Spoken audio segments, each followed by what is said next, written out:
I have not been active on this channel for a long ass time. I apologise to the 10 people that watch this one on a regular basis. You guys know that I am more of a music guy, so I don't get to see that many films, and I've been really busy for quite a long time with university and stuff like that and a holiday. But I'm going to try and stay a bit more active here and bring this back with a Spider-Man review. So Far From Home is following up after the Avengers Endgame. The aftermath is kind of coming straight into place here on this film with Tony Stark being gone. People wondering who's going to be the next Tony Stark, who's it going to be, who's going to save the world from all the evils.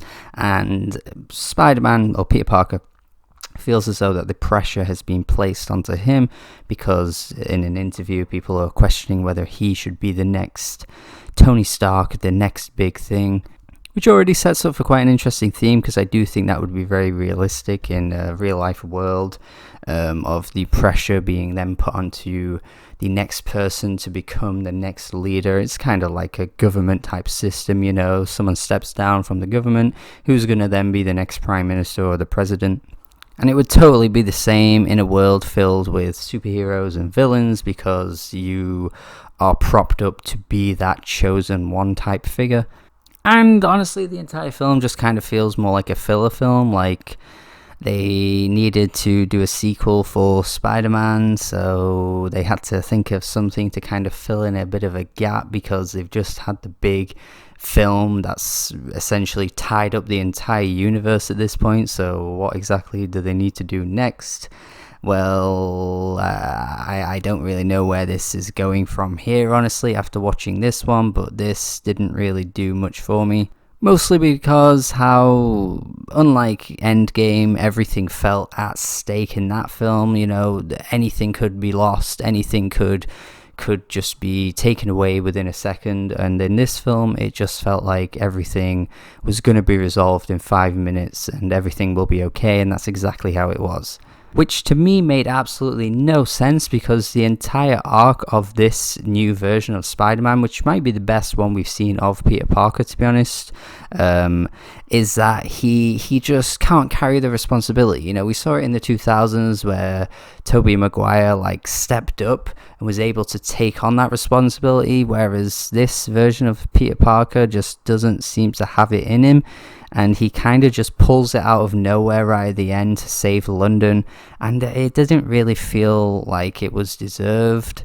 There wasn't really a lead up to him kind of figuring out what he needs to do. He just kind of managed to destroy all the drones and just save the day, but throughout the film we saw him clumsily, kind of making mistakes and just kind of fumbling his way through being Spider-Man, just proving to Nick Fury that he isn't really ready, and he isn't ready, and it's just I don't know, I just don't think anything came about that showed to me that this was the moment that Spider-Man came through and became who he's supposed to be.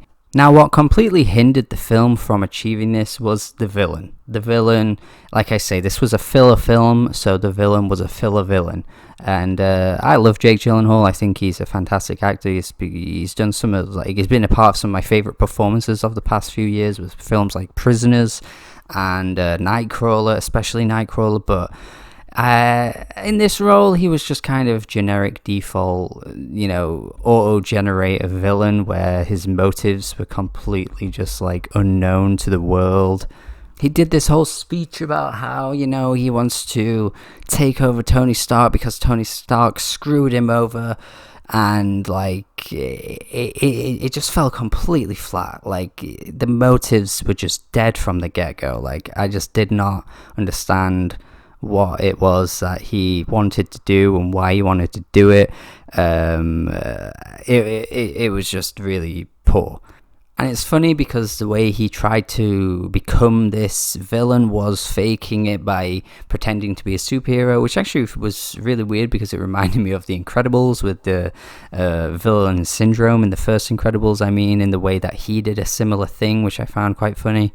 But nah, the writers here didn't pull it off anywhere near as effectively as they did in a Pixar film, which I do want to add is hilarious to me. The Marvel Cinematic Universe has been doing this for a decade now. They should be doing these things with their eyes closed. Either they're running out of ideas, or they are literally just kind of winging it through their films, just to kind of throw in random ones to get as many viewers as they possibly can and shit like that. I don't know. This is the biggest selling Spider-Man so far, so it's obviously worked, but the writing in this film is really poor. The dialogue, especially between characters. Now, at the start of the film, I kind of wanted to give it the benefit of the doubt, because it starts off just like any other teen movie, honestly, which I do like that about this version of the Spider-Man that we've got here, is that he is literally just a teenager with teenage friends, and they talk about things that teenagers would talk about generally, but like, it's just so boring to watch these characters talk and try and be funny, and the humor that tries to get shoehorned in this film. Like, come on, some of these jokes were just so bad. And the MCU has been a bit of an issue for me in that recently. I think even their best films, they do have pretty poor jokes thrown in, but this one again just fell even flatter. It was like watching Captain Marvel again.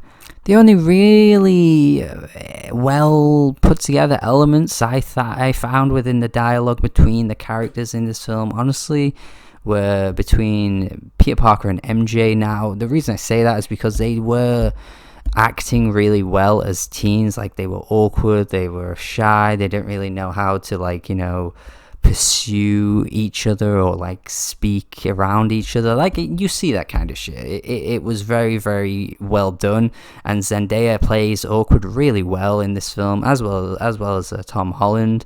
But just the other characters are complete throwaway. The whole like side issue with the boy who's gonna take MJ, Brad. Oh, he's so hot and he's gonna take her. It was just forced in. His friend is really annoying as well. Just all of that really could be throwaway, but it does add an importance to the film, because obviously it shows that he's still a kid and all of this responsibility is being piled up on him, and I think they handled that fairly well. It's just then the growth that he kind of immediately like takes by the end of the film to become Spider-Man. Well, he didn't become Spider-Man, he already was, but become like the Spider-Man that everyone needed was just not put together well, really. Now, like any MCU film, though, the action sequences were on point, absolutely stellar, I think, especially the London scenes. They were so damn good, and the scenes as well. I've got to give it credit here, where he was in the illusions and Mysterio was kind of like fucking with his head. They were so well done. Like, that was brilliant.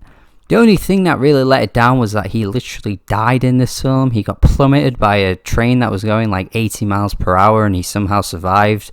But aside from that, those scenes were completely well done. In fact, they really needed to utilize them more, because later in the film, he goes through another sequence of it, but by that point, he kind of figures out how to make his way around it, and it ends really quickly. But I think they honestly could have kept that going for way longer and done more with it.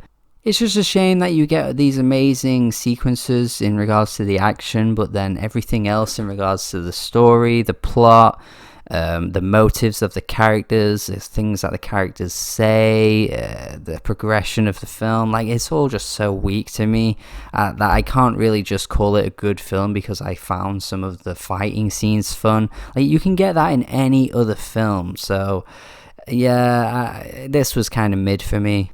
This is a 5 out of 10, honestly. It's really average. A weak follow-up to what we had with the Endgame film. Not really sure where they're taking it next. I feel like they are going to kind of struggle to sort of follow on from that, honestly, but we'll see. Yeah, I like Tom Holland a lot. He's the best Peter Parker we've ever had. But, you know, we've got Miles Morales now, so I'd rather just watch those Spider-Man films, to be honest. But yeah, let me know your thoughts on this. It's been out quite a while now. Like I said, I've been busy, but hope you enjoyed it more than me. Have a good day. Goodbye. Let me know what you think of the film. Goodbye. Bye.